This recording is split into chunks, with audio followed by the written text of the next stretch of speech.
தமிழ்நாட்டு மக்கள் அனைவருக்கும் வணக்கம். நிறைய ஸ்டூடெண்ட்ஸ் குறிப்பா யூடியூப்ல ஃபாலோ பண்ணக்கூடிய ஸ்டூடெண்ட்ஸ் வந்து எப்ப சார் அடுத்த சூப்பர் பிரெயின் வீடியோ வரும், எப்ப ஷார்ட்கட் வீடியோ வரும், எப்ப மற்ற விஷயங்கள் கிளாஸஸ்ல எப்ப வரும் அப்படின்னு சொல்லிட்டு நிறைய ஸ்டூடெண்ட்ஸ் கேட்டுட்டு இருந்தீங்க. கொஞ்ச நாளாவே அதாவது ஒரு 3 நாள் 4-5 நாளாவே நமக்கு வந்து த்ரோட் இன்ஃபெக்ஷன் இருந்தனால நம்மளால கிளாஸஸ் கண்டினியூஸா போட முடியல. இனிமேல் வந்து கண்டினியூவா கொண்டு போயிட்டு இருப்போம், யூடியூப் பொறுத்த வரைக்கும், ஆப்பை பொறுத்த வரைக்கும். இந்த வீடியோ வந்து குறிப்பா ஆப் மாணவர்கள் கரெக்டா கவனிச்சுங்க. யூடியூப் ஸ்டூடெண்ட்ஸும் பார்க்கலாம், குறிப்பா ஆப் ஸ்டூடெண்ட்ஸ் எல்லா பேட்சஸ் ஸ்டூடெண்ட்ஸும் கரெக்டா கவனிச்சுங்க. தமிழ்நாட்டிலே முதல் முறையாக ஃபர்ஸ்ட் டைம் இன் தமிழ்நாடு ஹிஸ்டரியில நம்ம ஒரு தரமான சம்பவத்தை செய்ய போறோம். அது என்ன அப்படின்னா, ஜெனரலாகவே தமிழ்நாட்டில் பொறுத்த வரைக்கும் அகாடமியா இருக்கட்டும், யாரா இருக்கட்டும், கிளாஸஸ் நடத்துவாங்க. GS, Tamil, maths, English classes நடத்துவாங்க. டெஸ்ட் பேட்ச் போடுவாங்க, உங்களை டெஸ்ட் வைப்பாங்க, வாரம் ஸ்டடி பிளான் போட்டு உங்களை படிக்க வைப்பாங்க. அந்த ஸ்டடி பிளான் படி உங்களை கூட்டிட்டு போவாங்க. ரைட்டா? இது நார்மலா பண்ணக்கூடியது. இதை தான் நம்மளும் பண்ணிட்டு இருக்கோம்னு வச்சுங்களேன். இதை விட ஒரு படி மேல போயிட்டு நம்ம எதிர்காலம் இருக்குல்ல, ஃபியூச்சர் இருக்குல்ல, அந்த ஃபியூச்சரை யோசிச்சு ஒரு விஷயத்தை செய்ய போறோம். அது என்ன அப்படின்னா, நான் வழக்கமாவே அப்பப்போ சொல்லிட்டு இருப்பேன். அதாவது நார்மல் கிளாஸஸ் வீடியோ தாண்டி, ரிவிஷன் வீடியோ தாண்டி, ஷார்ட்கட்ஸ் வீடியோ தாண்டி, மற்ற மோட்டிவேஷன் வீடியோ தாண்டி முக்கியமான ஒரு விஷயம் சொல்லிட்டு இருப்பேன். இன்னைக்கு ட்ரெண்டா இருக்கக்கூடிய ஒரு விஷயம் அது என்ன அப்படின்னா, ஆப்ஷன் எலிமினேஷன் மெத்தட். இந்த ஆப்ஷன் எலிமினேஷன் மெத்தடுங்கிறது செப்பரேட்டாவே நம்ம ஒரு கோர்ஸ் மாதிரி லான்ச் பண்ண போறோம் அப்படின்னு சொல்லிட்டு நான் முன்னாடியே சொல்லிட்டு இருப்பேன். அதை இப்ப செய்ய போறோம். ரைட்டா?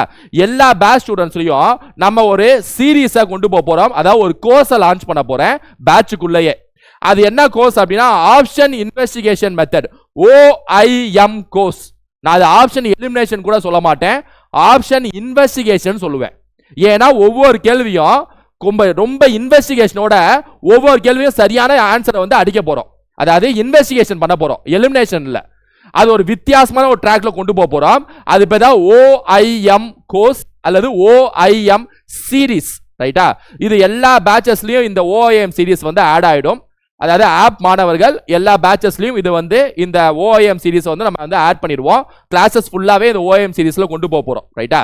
இது வந்து தமிழ்நாட்டிலே ஃபர்ஸ்ட் டைமா இந்த ஆப்ஷன் இன்வெஸ்டிகேஷனை தனியாவே ஒரு கோர்ஸா, தனியாவே இருக்கிற எல்லா கேள்விகள், previous questions 2026, 2025, group 2, group 4, group 1 சொல்லிட்டு எல்லா கேள்விகளையும் வச்சு இந்த ஆன்சர் ஆப்ஷன்ல இருக்காது, இந்த ஆன்சர் தான் ஆன்சர் இருக்கும், இந்த ஆப்ஷன் தான் ஆன்சரா இருக்கும் அப்படின்னு சொல்லிட்டு எப்படி எலிமினேட் பண்றது, அதாவது எப்படி இன்வெஸ்டிகேஷன் செய்யறதுங்கிறத தனியா ஒரு கோர்ஸாவே லான்ச் பண்றோம். இது வந்து எல்லா பேட்சஸ்லயும் ஆட் ஆயிடும். ரைட்டா? இது எதுக்காக இப்ப நான் செய்யறேன், இது வந்து நம்ம யூடியூப்ல அப்பப்போ போடுவோம். இது எதுக்காக, தொடர்ச்சியா எந்த கேள்வி எந்த எக்ஸாம் வந்தாலும் இதை செய்ய போறோம். ரைட்டா? நான் இந்த MCQ பேஸ்ல எல்லாத்தையும் உங்களுக்கு பிராக்டிஸ் செய்ய போறேன். அதாவது மேத்ஸை பிராக்டிஸ் பண்ற மாதிரி ஒரு இன்வெஸ்டிகேஷன் ஆப்ஷன் எப்படி இன்வெஸ்டிகேஷன் பண்ணி சரியான ஆன்சர் அடிக்கிறது, இது எந்த அளவுக்கு இது முக்கியங்கிறத நான் ஏன் இதை தனியாவே நம்ம இதை ஒரு கோர்ஸா கொண்டு போறோம், ஒரு சீரீஸா கொண்டு போறோங்கிறத நான் சொல்றேன் பாருங்க. ஃபர்ஸ்ட் நல்ல ஒரு விஷயத்தை புரிஞ்சுக்கோங்க. இப்ப நான் எடுத்துக்காட்டுக்கு குரூப் 4 எக்ஸாம் வச்சு சொல்றேன். இதே தான் குரூப் 2க்கும் குரூப் 1க்கும் பொருந்தும். இப்ப 2026 குரூப் 4 எக்ஸாம் டிசம்பர் மாசம் நடக்க போகுது. கட்டாங்க ஒரு 10 மாசம் இருக்குன்னு வச்சுங்க. இப்ப என்னதான் நீங்க GS மேத்ஸ், அதாவது GS மேத்ஸ் தமிழ் அல்லது இங்கிலீஷ் இருக்கு, அது தமிழ் குரூப் 2க்கு இங்கிலீஷ் இருக்கும். ஓகே, இதெல்லாம் சேர்த்து 200 கேள்வி கேட்பாங்க. ரைட்டா? உங்க டார்கெட் என்னவா இருக்கும், 170 மேல எடுக்கணும். அப்ப எத்தாதான் உங்களுக்கு வந்து ஸ்டேட் ஃபர்ஸ்ட் மட்டும் இல்ல, அப்படி எத்தான் பாஸே ஆக முடியும், அப்பதான் போஸ்டிங் கிடைக்கும். இதானே ரியாலிட்டி. நீங்க போஸ்டிங் வாங்கணும் அப்படிதானே, உங்க லைஃப் செட்டில் ஆகணும் அப்படிதானே, உங்க லைஃப் செட்டில் ஆகணும், போஸ்டிங் வாங்கணும், சொந்தக்காரங்க முன்னாடி கெத்தா நிக்கணும், ஒரு அரசு வேலை வாங்கணும், மாசம் சேலரி கிரெடிட் ஆகணும் அப்படின்னா உங்களுக்கு எப்படியா இந்த 2026 போஸ்டிங் தூக்கணும். கரெக்டா? 170 மேல எடுக்கணும். அப்படி 170 மேல எடுக்கிறதுக்கு நீங்க என்னதான் மாங்குன்னு விழுந்து படிச்சா, நிறைய ஸ்டூடெண்ட்ஸ் நான் சொல்லி கேள்விப்பட்டிருக்கேன், என்னதான் மாங்கு விழுந்து பார்த்தாலும் விழுந்து படிச்சாலும் ஒரு 150 160 தாண்ட மாட்டேங்குது சார், அதிகபட்சம் 160 நிக்குது சார். அந்த மீதி 50 கேள்வி என்ன சார் செய்யறது? இப்ப உங்களுக்கு தெரிஞ்ச கேள்வி 150 இருக்கு, எல்லாமே படிச்சிருப்பீங்க. தமிழ் படிச்சிருப்பீங்க, இலக்கணம் படிச்சிருப்பீங்க, பாலிட்டி படிச்சிருப்பீங்க, எக்கனாமிக்ஸ் படிச்சிருப்பீங்க, யூனிட் 6 படிச்சிருப்பீங்க, ஆப்டி போட்டு பார்த்திருப்பீங்க, ரீசனிங் போட்டு பார்த்திருப்பீங்க. எக்ஸாம் ஹால்ல உட்காந்து படிச்சதா வரும், ஆன்சர் டக் டக் டக் டக் டக் டக்னு அடிச்சுட்டு வருவீங்க. ஒரு 2.5 மணி நேரத்துல முடிச்சிருவீங்கன்னு வைங்களேன். ஒரு 150 கேள்வி நீங்க கரெக்ட். இப்ப ஏன்னா பிரதானமா 98% மாணவர்கள் 150 கேள்வியை சரியா போடுறாங்க. ரைட்டா? அதான் நல்லா படிச்சுட்டு உள்ள போனவங்க, ஸ்மார்ட் ஒர்க் ஹார்ட் ஒர்க்லாம் போட்டு உள்ள போனவங்க 150 கேள்வி சரியா போட்டுறாங்க. ஆனா பாஸ் பண்ண முடியாதே. ஏன் 200க்கு நான் 150 போட்டேன், எவ்வளவு ஈஸியான கொஸ்டின் பேப்பர் தெரியுமா, 150 போட்டேன், வேற 50 தான் தெரியல, கெத்தா சொல்லிக்கலாம். போஸ்டிங் வாங்க முடியாது, பாஸ் ஆகணுமே. நீங்க கெத்தா சொல்லிக்கலாம், எக்ஸாம்லாம் ஈஸி தான், 150 போட்டேன், 50 தானே தெரியாது, அதெல்லாம் ஓகே தான், அதான் பாஸ் ஆகணுமே. அப்ப மீதி 50 கேள்வி, மீதி 50 கேள்வியில நீங்க 170 எடுக்கணும்னா 20 கேள்வி சரியா அடிக்கணுமே. அந்த தெரியாத கேள்வியில, இப்ப தெரியாத கேள்வியில 20 கன்ஃபார்மா சரியா அடிக்கணுமே. நீங்க இந்த 50 கேள்வியில C A C A B C ஏன்னு சும்மா இங்கி பிங்கி பாங்கி போட்டு வந்தீங்கன்னு வைங்களேன், கன்ஃபார்மா 20 கேள்வி அடிக்க முடியும்னு சொல்ல முடியாது. ஏன்னா அதுல ஒரு 40 கேள்வி தப்பா போகும், ஒரு 10 கேள்வி, ஒரு 5 கேள்வி சரியாகும். அப்ப வெளில வரப்ப இந்த மீதி 50 கேள்வியில 30 கேள்வி தூக்கணும், 180 எடுக்கணும், ஸ்டேட் ஃபர்ஸ்ட், ஸ்டேட் ரேங்க். அப்ப இந்த 150க்கு எல்லா கிளாஸஸ் நடத்துறாங்க, எல்லா தமிழ்நாடு ஃபுல்லா நம்மளும் சேர்த்து டெஸ்ட் வைக்கிறோம், கிளாஸ் நடத்துறோம், ஸ்டடி பிளான் கொடுக்குறோம், ஷெட்யூல் கொடுக்குறோம், படிக்க வைக்கிறோம், 10 மாசம் உங்களை மோட்டிவேஷன் செஞ்சு உந்து சக்தி மாதிரி தள்ளுன்னு தள்ளுறோம். எல்லாமே 150க்கு தான். மீதி 50க்கு அதுக்கும் செய்யணும்ல, 200க்கு நான் நிக்கணும்ல. வெறும் 150 மட்டும் கிளாஸ் எடுத்துட்டு ஜிஎஸ் சூப்பர் சார் செமையா நடத்துறீங்க அப்படி சொல்லிட்டு நான் போறதுக்கு ஒண்ணு இல்ல, உங்களை பாஸ் பண்ண வைக்கிறது தான் நான் இருக்கேன். அப்ப இந்த 50 சேர்த்து 200க்கும் நான் பாடு பண்ணணும்ல, 200மே உங்களை மைண்ட் செட் பண்ணணும்ல. அப்ப இந்த 50 கேள்வியில 30 கேள்வி என்னால உங்களை தூக்க வைக்க முடியும். அதாவது 30 கேள்வியை சரியா அடிக்க வைக்க முடியும், அதை இன்வெஸ்டிகேஷன் செஞ்சு அடிக்க வைக்க முடியும். அதனால்தான் option investigation method OIM series சொல்லிட்டு லான்ச் பண்றோம், ஒரு கோர்ஸா லான்ச் பண்றோம். இப்போ உங்களுக்கு புரியுற மாதிரி சொல்லணும் அப்படின்னா, இப்போ இந்த கேள்வியை எடுத்துங்க. இப்போ ரீசெண்டா நான் இந்த கேன்சல் ஆன மெயின்ஸ் எக்ஸாம்ல கேட்கப்பட்ட கேள்வி, தமிழ் மண்வளம் போர்ட்டல் தொடர்பான பின்வரும் கூற்றை கவனிக்கவும் ஒரு கேள்வி கேட்கிறாங்க. இப்ப இந்த போர்ட்டல் கரெக்டா நீங்க படிக்கிறப்ப இது ஒரு போர்ட்டல் படிச்சிருவோம் அப்படின்னு படிச்சிருப்பீங்களான்னு சொல்லிட்டு சந்தேகம் தான். இந்த இது படிச்சாலும் வேற ஏதாவது போர்ட்டல் கேட்பாங்க. நீங்க நான் முதல்வன் திட்டம், தமிழ் புதவன் திட்டம், புதுமை பெண் திட்டம், விடியல் பயண திட்டம் படிச்சிருப்போம். இப்ப தமிழ் மண்வளம் போர்ட்டல் ஃபேமஸானதா. சப்போஸ் இதை படிக்கலனா, இது எக்ஸாம்ல வந்துச்சு அப்படின்னா பதறாம இது தெரிஞ்ச கேள்விதான் நினைச்சு அடிக்கணும். எப்படி? எப்பவுமே ஒரு கூற்று 1 கூற்று 2 2 கூற்று கொடுத்துருக்காங்க, ரைட்டா? இப்ப பாருங்களேன், தமிழ் மண்வளம் போர்ட்டல் குறித்து எது சரின்னு கேட்கிறாங்க. அருகில் உள்ள மண் மற்றும் உயிர் உர பரிசோதனை ஆய்வகங்கள் பற்றிய தகவல்களை விவசாயிகள் தெரிந்து கொள்ள உதவும் இந்த போர்ட்டல் அணுகுவதற்கு ஏற்றதாக உள்ளது. எப்பவுமே கவர்மெண்ட்டை பத்தி பாசிட்டிவா சொல்றாங்க, ஒரு திட்டத்தை பத்தி பாசிட்டிவா பேசுறாங்க, தொடர்பு பத்தி பேசுறாங்கன்னா அது கரெக்டா தான் இருக்கும். இது இன்வெஸ்டிகேஷன்ல நம்பர் 1 அந்த தடயத்தை பார்ப்பாங்க இன்வெஸ்டிகேஷன், அது மாதிரி பார்க்கக்கூடிய முதல் பிரதான விஷயம். அப்படி பார்த்தா கூற்று 1 சரி. கூற்று 2 வாங்க. இந்த போர்ட்டல் பெரிய அளவிலான வணிக விவசாயிகளுக்காக பிரத்யேகமாக வடிவமைக்கப்பட்டுள்ளது, மேலும் சிறு விவசாயிகளுக்கு அணுக முடியாததாக உள்ளது. இப்ப ரெண்டாவது ஸ்டேட்மெண்ட் பாருங்க. ஃபர்ஸ்ட் ஸ்டேட்மெண்ட் பாசிட்டிவ், ரெண்டாவது ஸ்டேட்மெண்ட்ல இதெல்லாம் ஓகே, மேலும் சிறு விவசாயிகளுக்கு அணுக முடியாததாக உள்ளதுன்னு இப்படி ஒண்ணு இருக்குமா? இப்ப நீங்க இதை பார்த்தோன்னே தெரியல படிக்கல அப்படிலாம் யோசிக்க கூடாது, இது படிச்ச மாதிரியே பார்க்கணும். ஏன்னா அப்ப மண்வளம் இது பாசிட்டிவ் கரெக்ட், இதுல இது வரைக்கும் கரெக்டா இருக்கு. என்னங்க அது மேலும் சிறு விவசாயிகளுக்கு அணுக முடியாததாக உள்ளதா? இப்படிலாம் எடுக்கவே, இப்படிதான் கவர்மெண்ட் அப்படி யோசிக்கவே கூடாதே, அது நெகட்டிவ் ஆச்சே. இப்படி அப்படி கவர்மெண்ட் யோசிச்சாலும் கேள்வி எடுக்கிறவங்களும் இப்படி எடுக்க கூடாதே. அது என்ன சிறு விவசாயிகளுக்கு அணுக முடியாதது? பணக்கார விவசாயிகள் மட்டும் தான் ஒரு போர்ட்டல் லான்ச் பண்ணிருப்பாங்களா கவர்மெண்ட்? யோசிச்சு பாருங்க. வெல்ஃபேர் திராவிட மாடல் அப்படின்னு சொல்லக்கூடிய அரசாங்கம் சிறு விவசாயிகளை கைவிட்டிருப்பாங்களா? அப்படி ஒரு ஸ்டேட்மெண்ட் கரெக்டா இருக்குமா? யோசிங்க. அப்ப இது நெகட்டிவ் ஸ்டேட்மெண்ட். இப்ப இது ரொம்ப சிம்பிள். நான் இந்த கொஸ்டினை உங்களுக்கு சிம்பிளா புரிய வைக்கிறதுக்காக சொல்றேன், ரைட்டா? என்ன சார் சிறு விவசாயி அணுக முடியாதுன்னு சும்மா யோசிச்சாலே வரும் யோசிப்பீங்க. இதே மாதிரி பெரிய பெரிய டிஃபரெண்டான கேள்விகள்லாம், எல்லா கேள்விகளும் ஒரு 50% 60% கேள்விகள் ஒரு எக்ஸாம்ல அடிச்சு தூக்க முடியுமா? அப்படி, ரைட்டா? இது சும்மா ஒரு எக்ஸாம்பிளுக்கு நான் சொல்றேன், ரைட்டா? இது ஈஸி தான், இதனால எக்ஸாம்பிள் சொல்றேன். அப்படி பார்த்தோன்னா கூற்று 1 சரி, கூற்று 2 தவறுன்னு வந்துடும். புரியுதா?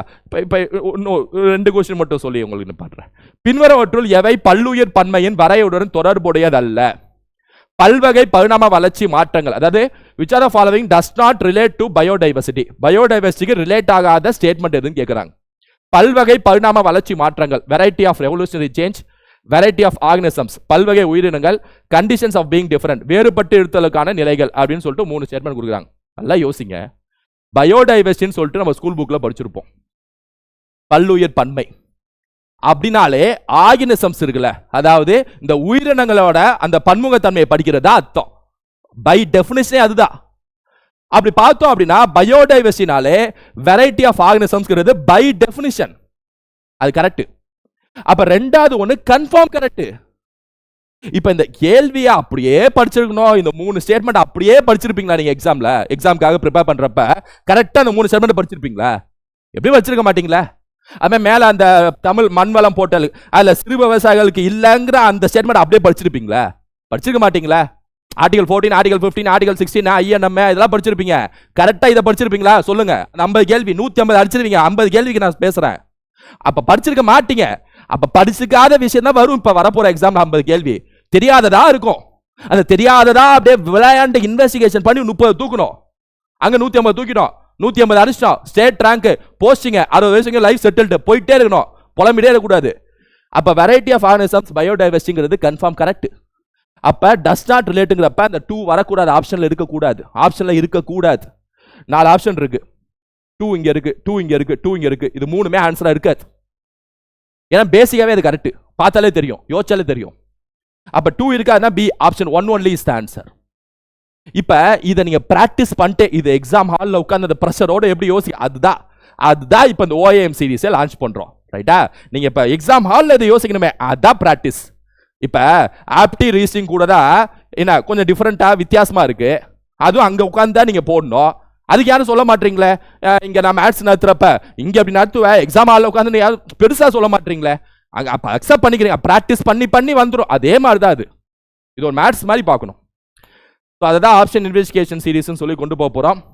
இது வந்து நம்ம ஆப்ல அனைத்து பேட்சஸ்க்கும் இது வந்துடும். இப்போ யூடியூப் ஸ்டூடெண்ட்ஸு என்ன சார், அப்போ யூடியூப்ல நான் வந்து ரிவிஷன் போட்டிருப்போம், கிளாஸ் போட்டிருப்போம், ஷார்ட்கட்ஸ் போட்டிருப்போம், மோட்டிவேஷன் செஞ்சிருப்போம். எல்லா யூடியூப் ஸ்டூடெண்ட்ஸுக்கும் உண்டு, ஆப் ஸ்டூடெண்ட்ஸும் உண்டு. இந்த விஷயத்த நான் முன்னாலே ஒரு வீடியோவில் கிளாரிஃபை பண்ணியிருக்கேன். ரைட்டா? அது நியாயமான ஒரு என்ன சொல்றது, ஒரு எதிர்வினை தான் எனக்கு அந்த விஷயம் வந்துச்சு. இந்த மாதிரி ஆப்ஷன் எலிமினேஷன் மெத்தட் வீடியோ போடுறப்ப நிறைய ஸ்டூடெண்ட்ஸ் வந்து இப்படி யூடியூப்ல போடுறீங்களே, இது டிஎன்பிசி பார்த்து எங்களை பழி வாங்கிட போறாங்க, கேள்வி இன்னும் கொஞ்சம் ஸ்டாண்டர்டா வேற மாதிரி எடுத்துட போறாங்க, அதை கண்டுபிடிச்சிட்டு அப்படின்னு சொல்லிட்டு சொல்லியிருந்தீங்க.